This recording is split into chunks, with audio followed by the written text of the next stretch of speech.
it's interesting that the community you don't even sometimes realize you have, but there are people who will send you DMs, that will send you comments and just say, like, you've changed my life. And when I hear that, it just gives me chills to think that one video I did fixed someone's hand eczema just with a simple post. And so it means the absolute world to me. And so when I will be vulnerable and post, I'm having a terrible day like I did this week, the flooding in of kind comments, just so much support means the world to me. And there are days when I want to quit social media because it can be just so overwhelming and so taxing and so negative. Those comments come through and I'm like, wow, I really have built a really wonderful community that rely on me to show up, to get their advice from me. Welcome back to Med Creator 101. I'm Mimi Banks, founder of MB Social, and I'm here with my co-host, as always, Dr. Portela, board-certified dermatologist and dermfluencer. And today we have a very special guest with us, dermatologist and dermfluencer, Dr. Lindsay Zubritsky. Dr. Lindsay Zubritsky is a board-certified dermatologist and a leading voice in skincare, known for debunking myths and sharing science-backed advice. As a social media ambassador for the American Academy of Dermatology and an editor for JAAD, she's a trusted expert with over 100 contributions to major beauty outlets. And she has more than 3 million followers across TikTok, Instagram, and YouTube, where she educates and empowers audiences with expert skincare insights and practical tips for healthy, glowing skin. Thank you, Lindsay, for being here today. Thanks for having me. I'm so excited. I love you guys. You guys are like my good friends. So this is like a good time to catch up with you. I know. I'm so excited to have you. Dustin and I are big fans. But before we actually talk about your impressive social media community, we love to get to know our guests in a more personal way. And usually Dustin is the subject of this, but today we'd like to turn it to you and to know more about you. So just have a few questions for you to get to know Lindsay. Okay, let's hear it. Let's go. Okay. No AC or no Wi-Fi? Oh my God, I would die without AC. I am the sweatiest person ever. So I think I'd go without the Wi-Fi. Wow, I would not expect that. All right. Ghosted or left on red? What's the difference? True. I guess ghosted, because then you don't realize if you've been purposefully ignored. You know, maybe their phone broke. That's what we all say, isn't it? I'm not sure if you got my message. And I think I just sent that to someone today. And you must be pretty busy. Yeah, exactly. Spontaneous road trip or surprise party? I think surprise party, because a spontaneous road trip, I'm too type A and I'm too much of a perfectionist to let that happen. So I'll go with like a one-night surprise party. Love it. Handwritten to-do list or digital planner? You know, it's taken me probably 35 years, but I just switched to a digital planner like a year ago. I got that Skylight calendar and it's been life-changing. Life-changing. I live by that thing. It's like a calendar we have in our house, and my husband can put his stuff in his calendar and it like automatically syncs, and we can see like, hey, you know, you're on call, I'm doing this. Like, if you haven't heard of it, you need to get it. No, I don't know it at all. Dustin, have you heard of it? No, I haven't heard of it, but anything tech, I'm very curious about. I was going to say, I'm surprised you haven't heard of it. It looks like one of those picture frames that would slide pictures, and it can do that, but it's like a digital calendar that syncs up to Google Calendar, Apple Calendar, everything, and anyone in your family can join it, and you can put in chores or grocery lists or whatever. But I would always text my husband, like he would be the non-digital person. He would handwrite things. He almost missed our engagement party because he forgot to write it down. And so he's just like the worst with planning. And so now that he can just put it in his calendar and he's like, I don't know, check the calendar. It's like saved our marriage. Wait, that's amazing. I'm always sending my husband calendar invites for things. Perfect. You should get the Skylight. Yeah, I'm definitely going to look into it. Same. Well, Lindsay, for medical professionals, social media is not just about going viral, but we want to build credibility, foster trust, and educate our audience. And I think nobody has done that better than you have on social media. So we kind of want to touch on the process of, one, growing your first 100,000 followers and taking those followers and turning them into a community. And now just on Instagram alone, you have over 1.4 million followers. And I would say over the last 12 months, I've just watched you completely blow up on Instagram when a lot of people are no longer growing significantly. So we want to learn a little bit about what that takes and how your strategy has been to achieve that. Yeah, I think the hardest number to achieve for me was 10,000 followers. I remember just posting so much at the beginning and getting no traction, and so I remember very distinctly my 10K when I hit that. And then from there, it just seemed like it was a more sustainable growth that I just grew and grew and grew. And then I think over the last year or two is when I really grew rapidly. And a couple of things, I think just picking up on trends and being authentic and keeping the videos very engaging is what allowed that trajectory to jump very quickly. A couple of videos I can think of off the top of my head. I know, Dustin, you posted about this one time and you were joking like, why do people gatekeep? Like, of course I don't gatekeep, but gatekeeping, Yeah. the gatekeeping trend is what blew me up. People just love that stuff. I mean, I don't really look too hard into analytics because I don't understand it. But I do know when I look at my most popular videos, it's things like things I refuse to gatekeep or hacks I swear by as a dermatologist, and just kind of seeing what does well and then sticking to that formula. I think the incorporation of ManyChat helped a lot too. Not only did that help me to monetize things with affiliate links, but it increases engagement. So if I say comment dry feet and I'll send you a list of my favorite dry feet products, people want to know what that is. And so they'll comment that and that increases engagement. So there's like a couple different tactics to do that, but just staying on top of trends, seeing what does well, giving people what they want. And I do play around with video lengths, but I wouldn't say one video length is necessarily like the sweet spot. So I do a lot of like over 1 minute videos. As long as you keep it engaging, you have a very strong hook, you tell a story, you give advice that people want to hear, and you give solutions. So you present a problem, you give a solution, a common problem. That's a great strategy for it. When it comes to ManyChat, some of the audience might not know what that is, but it's an automated system that uses some AI, but it's a partner with Meta. So when somebody comments a specific keyword that you set up on a video or reply to a story, you can automatically DM them a link and it's compliant with all of Facebook's policies and Instagram's policies. And are you having somebody help you manage with that, or are you kind of getting in there and just setting up the flows yourself? I do have someone manage. I do mostly everything on my own, but I hired an assistant about a year and a half ago, and she does help me with the less important tasks. So every morning I'll text her, hey, set up this ManyChat for me because I am illiterate when it comes to that. Like I am not tech savvy. So I'll just have her do, a lot of those little things that's like busy work that I don't want to do versus I create my own content. I edit my own videos. The core of my social media is all me. And I don't want to lose that because I really do think that there is power in authenticity and people can kind of see if it's not you. I like my editing style and I haven't seen like a real editor that edits like me. So maybe if you're out there and you want to reach out, that'd be awesome. But for now, I think a lot of the editors are definitely more that like professional YouTube style. And I want to stick to whatever my style is. I don't even know what it's called, but I like it. You do a lot just from the TikTok app, right? You're using the green screen feature, and are you using any outside editing software when you're doing things, or is it mostly you're using the tools that are provided to you in TikTok and like CapCut? Yeah, so I use 95% of my videos, I edit and film in TikTok, and it's because it's what I've always felt comfortable with. I also have CapCut, which is essentially a TikTok editor with more features, and I'll use that for my branded deals because you can go back and edit and change things easier. But I think that when you edit in the TikTok app, and I haven't studied this, I don't know what it is, but you can kind of like pinpoint that it was done there and it feels very like organic and authentic when you use that like green screen feature. So there's something about that green screen that people love. It just feels like you're speaking directly to them. You couldn't wait to tell them this story. That's, I think, what people like to see is that you're directly speaking to them. And that is what I think editing in the TikTok app gives you. You know what? Something else that's interesting that you mentioned a few times is that you talked about engaging content. And I think green screen's super engaging. But for people who are just starting or people who want to be like you, people want to be like Dustin, how do you define engaging? Because I can create content. I think it's engaging, but it's actually not.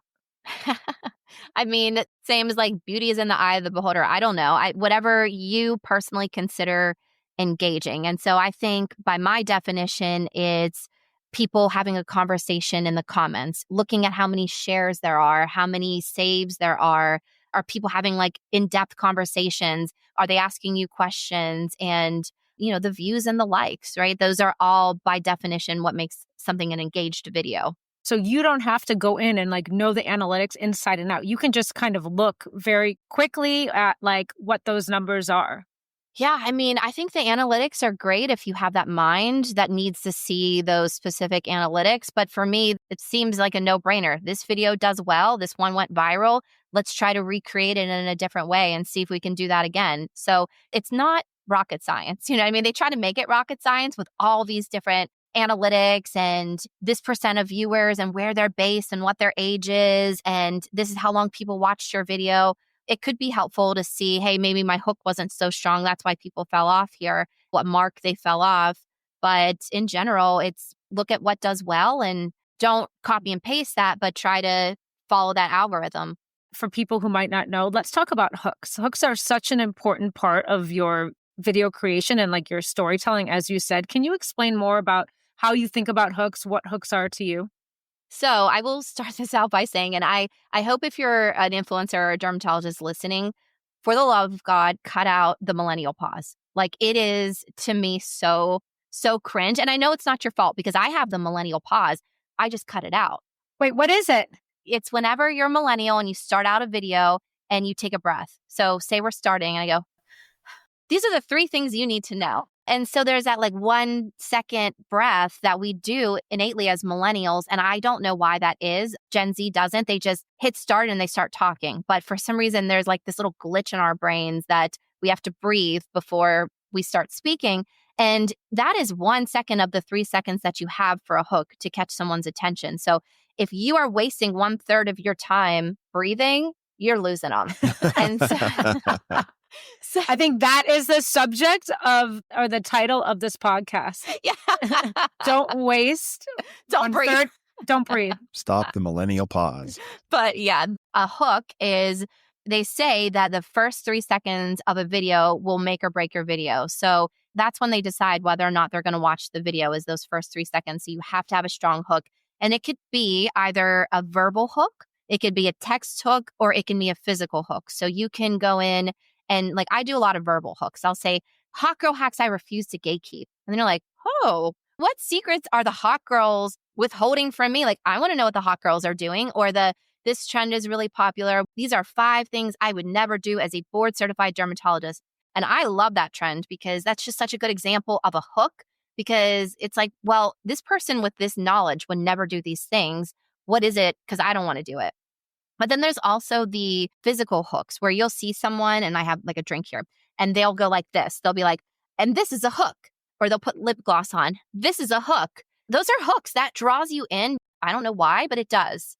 It's different than just having a talking head standing there. Or you want to see them complete the process. A lot of people who are putting on makeup, you see them start with the concealer. Exactly. That's a hook. So however you want to do it. And sometimes I try to do all 3 and I'm not coordinated enough. So I just kind of don't do the physical hook, I guess. No, but I think that's true. I think that what you're saying makes a lot of sense. We do try overcomplicate it and we look at strategy and we talk about a lot of things, but I think the most successful people keep it very simple. So when did you start your social media journey? TikTok, Instagram, when did that really start where I'm going to focus on this? Yeah. So I graduated residency in 2018. And then I moved from, residency program where I was very collegial and I was giving lectures and I was chief resident and we were teaching, to a private practice where I was just seeing patients. And my perfectionist type A self was bored. And I was like, well, I have so much knowledge to share and I can't teach anymore. And I would find that was kind of around the time that my friends who are millennials were really starting to get into skincare. And they were asking me to write them a skincare routine and asking me about this product and that product and about Botox, because that was around the time we were around 30 that people just started to become obsessed with it. So I saw a couple people online. Actually, I know you all know Dr. Jenny Liu. She was someone that I had looked up to, and she had been on social media for a long time.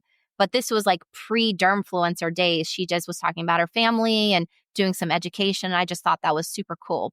So I decided to get on Instagram and just start posting. At that time, there were no reels. That was just static posts. And I would post a picture of myself and I would make my caption my education. Then from there, it progressed to where they allowed carousel posts, you could post up to 10 photos. So I would utilize that. I would use Canva and I would do some educational posts. And then the video enters the chat. And that has been, obviously, as you know, an absolute game changer for influencers, content creators, dermfluencers. And at first, it's super intimidating to go from just a picture to actually speaking behind a camera and creating content and putting your face out there and feeling really stupid, especially to your patients, your friends. When you don't even know what an influencer is, you just wanted to create the content. So it took me a little bit of time, but it was really the pandemic where I was like, well, hell, why not? Better time than never. Let's go. And I realized I was inspired by you, Dustin, and Dr. Shaw, where you could get on TikTok and not dance, because at that time it was 99% dancing, right? And so I didn't want to do that. I can't dance and didn't want to embarrass myself. But I saw what you were doing. I saw what Dr. Shaw was doing. And I thought, okay, well, I can do a video, but I don't have to act a fool, which I love people dancing, but I would look like a fool. So I started to create video content. And I guess I would pinpoint that moment as when my platform really took off. I very specifically remember my first viral video where I woke up on TikTok to like over 1,000 friends overnight. And I was like, what is this? It was a really simple video of let's shop with me at the drugstore. And I just posted a couple photos of I like these products. And, it was my first like million views. And TikTok back then, I don't know if it's changed just for me or if it truly has changed, but it was very easy to grow. I think it was not super saturated at that time. And so you could grow to like 100, 200, 300, 400,000 followers within like a month or two. And now I'm like really posting lots of content and growing by 100,000 every couple months or whatever. It's just a lot more work to get to grow. It's definitely become harder. One of the things that makes somebody successful on social media is the ability to kind of take an inventory of your content and be able to pivot. And so since we've kind of been in this world of short form video content, TikTok, Instagram, Reels, how do you evaluate your own content? Because clearly you've been able to be responsive, to alter your content, to change, to update your strategy. What's that process look like for you to kind of stay fresh and engaging with your community? Yeah, that's like such a good question, Dustin, because, I look at content that I did even a year ago. I cringe. I'm like, oh, I can't believe I put that video out there. Even worse, like when I first started TikTok and I used like a crazy filter and I would point and I would go like this. And I'm like, ugh. But at that time, that was trending and that was okay. And that was normal. And you just have to be on social media. You have to consume. To do well on social media, you have to consume social media. You have to see what's trending. You have to see what people are relating with. I think, I don't know, within the past year or two, people really started to crave authenticity. I always say, and this is in every aspect of life, when there is one extreme, the pendulum will swing to the other extreme. And so for a long time, it was very curated Instagram feeds. And so people are like, I don't want that. I want like raw. I want real. I don't want a filter. And so that's when I think speaking directly to the camera, making it feel like you're talking to them, that you're speaking to the viewer, that you're there for them is what people wanted. So that's where you just have to be able to pivot. And you have to realize you always have to evaluate and self-reflect and consume content to see what's doing well and not be afraid to change up what you're doing. I think that's a good tip to consume the content. You got to see what are people responding to on social media. And you have to look at your own self with a bit of a critical eye, which is hard. And then ask trusted people what they think. And we all have our little circle. And I love that the derm community on social media is very collegial and help each other out. And, there may be one or two exceptions, but I feel like for most anybody, I could reach out and be like, and I've done this with you, like, what are you doing? Because you are crushing it, Yeah, I really do like that because I don't think it's like that for different spaces. But if you're listening, truly, I have not met a mean derm or someone who's not supportive of each other. If you look at our comments, we're all like, love the video, great tips. Oh, it's amazing. The comments are really the support system. Everybody comments on everybody. Yeah, I love it. And this is a really unique niche place to be. And if we can't rely on each other and support each other, who can we turn to? And it's a brave new world in what we're doing. We're paving the way. And I mean, Dustin, I will say like you absolutely changed the game for me. I reached out to you a couple years ago when I was just managing things myself.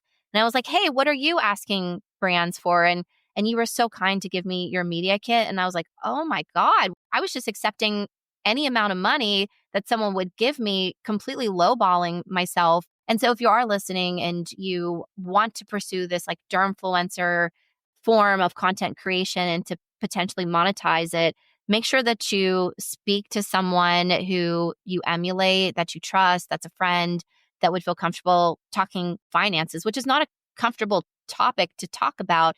And I think that's unfortunate because we can all help each other and we can all win. Couldn't agree more. I think that there's that notion of collaboration over competition. And you'll see this in a lot of posts because you mentioned Dr. Lou, you and Jenny are close friends. You do content all the time. You work together, you do collab posts. And I think that that says something very strongly about the community and that collaboration. But I was thinking about something that you mentioned also when you first started, when you're looking at yourself and you're cringing. What advice would you give to somebody that's starting, that has to get used to filming, getting used to looking at themselves, getting used to being on camera? I mean, I even know for this podcast, this is the first time I'm exposing myself like this. And it's not easy. It's really not easy at all. It takes thick skin. My God, it takes the thickest skin in so many ways. Like you are embarrassed about what you say and how you sound and what people are going to think about you, what your colleagues are going to think about you, what people are going to say about you, the backlash. I mean, there can be such unintended backlash too from people you don't even know, trolls, just upset and angry about everything and anything. So you do have to go in and, I mean, easier said than done. And I don't even take my own advice, but you have to have thick skin and brush it off and ignore some of those things. And there's ways that I've figured out how to do that is like I hired my assistant to essentially filter comments so that, it's taking such a toll on my mental health to just read negative comment after negative comment that, I'm only human, right? Like you can only take so much. You get thousands of nice compliments and comments, and same as a doctor, right? Like you can have 1,000 experiences where people had a good time with you and they were impressed by you and thought you were a great doctor, put out great content, but you have one person who can put like a knife in your chest and with one comment and really hit you where it hurts and make you question everything. But yes, you have to have thick skin and you have to be comfortable with the uncomfortable and practice. You just have to keep putting that content out there and keep working on it and filming until you get comfortable. It does not come naturally to most people. We went to medical school. We didn't go to some influencer education, influencer academy. You have to, like Dustin had said, be self-critical. You have to be adaptive and just continue to work and practice on it. And fortunately, we're in a time where if you are a dermatologist or a physician who's thinking about doing this, have already kind of paved that path. So it's not as weird or looked down on or taboo to be a content creator and a doctor. I also think along with this is most people are not aware of our insecurities and we magnify those when we're reviewing our own content. And this is a conversation I'm sure you have in the clinic that I do all the time. Somebody comes in and they want a mole removed. They have a mole, near their nose or cheek or something. And they're like, I hate this. I think everybody hates it. And it makes me look ugly. And I will tell them like, look, I look at skin for a living professionally. If I passed you in the grocery store, this would never have caught my eye. I would not know that it's a problem for you unless you point it out to me. And most people are not going to pick up on whatever we think that they're going to pick up on. So when you look at yourself and you hate something, yeah, sometimes there are mean comments, but they're usually mean about things you could not have anticipated. And they're not about your specific insecurities. So you don't have to be perfect to start, but you just have to start. Exactly. I saw this reel somewhere and I wish I could find it, but it was a photo of something that said everyone starts from zero. Everyone has 0 followers. So even someone with 20 million, Dr. Shop, 20 million followers, he started with 0. Everyone starts from 0. It's an even playing field. You mentioned the comments. I think that you and Dustin have built rather large communities. How do you work with your community? What does your community mean to you? How has that helped shape your content? It's interesting that the community you don't even sometimes realize you have, but there are people who will send you DMs, that will send you comments and just say like, you've changed my life. And when I hear that, it just gives me chills to think that one video I did fixed someone's hand eczema just with a simple post. And so it means the absolute world to me. And so when I'll be vulnerable and post, I'm having a terrible day like I did this week, the flooding in of kind comments, just so much support means the world to me. And there are days when I want to quit social media because it can be just so overwhelming and so taxing and so negative. Those comments come through and I'm like, wow, I really have built a really wonderful community that rely on me to show up, to get their advice from me. It's when I've met people in real life that I follow, content creators, I am starstruck and I'm like, wow, this is just the coolest thing. And I feel like I know them, right? And so I feel like my community probably feels that about me. I show up in their newsfeed every single day more than maybe they even see their mother's face. And so that's like very powerful to have people who trust you and look up to you. And yeah, it's a lot of power, but it means a lot to me to have people who trust me. And I also think for you and Dustin, as medfluencers, you also serve a different purpose. You're doing a lot of giving, you're doing a lot of sharing, you're doing a lot of education, which your typical influencer doesn't necessarily do. It's usually their life experience that you want to emulate, their products, their brands. But in this case, it's coming from a level of expertise and a level of knowledge that is so trusted that exactly what you said, you can change someone's life. Maybe they can't afford the care. Maybe they are scared to do something, but you opened their eyes, help them ask new questions, or help them discover something new that literally is life-changing. I've heard some, maybe older derms complain about the social media derms giving away all their advice and that's going to take away their business. I'm like, there is no way derms are hurting for business. Just because I posted about a hack on, using glycolic acid and slugging on your feet is not going to take away business. I promise you. We also get that pushback a little bit from some people in our community. And I saw that when that Wall Street Journal article came out, which I don't know if we want to touch on, but there were so many angry derms at me and Dr. Idris without even speaking to us, knowing we never said those things. And the article was spun to make us look bad. And it was really painful to go on Facebook and to see some of the derms saying such cruel things about us, not knowing how much work we put into education. And I work with the AAD on their Know Your Dermatologist campaign. I've worked with them for years. I'm an editor in JAD, and that was very painful. And that's where we tell them we don't gatekeep. Exactly. We don't. There's no reason to, withhold information because I say if they're not going to get it from us as physicians, they're going to get it from someone else who's not qualified to give advice. And so the information for all the naysayers, people are going to Google this information regardless. And do you want it to be from us as dermatologists, or do you want it to be from some skinfluencer who has no background, education, or training on dermatology? Yeah, I think it's essential that we are a part of that conversation. Whatever medical specialty you are in, there are people out there researching their symptoms or cures. And if we're not a part of that conversation, they could easily be led astray. 100%. Couldn't agree more. I totally agree. But that's an interesting topic that you bring up that we actually spoke about at the Science of Skincare Summit, which is all of the misinformation that's out there. So you're doing such a great service to be able to put a stake in the ground to dispel myths. That's why I think that the stitch option is also done very well, which I didn't bring up when you were asking me about engaging content and hooks. I really like the stitch and the duet option because those videos are going viral for a reason. People feel something about that video that hits hard for them. And so they can relate to that.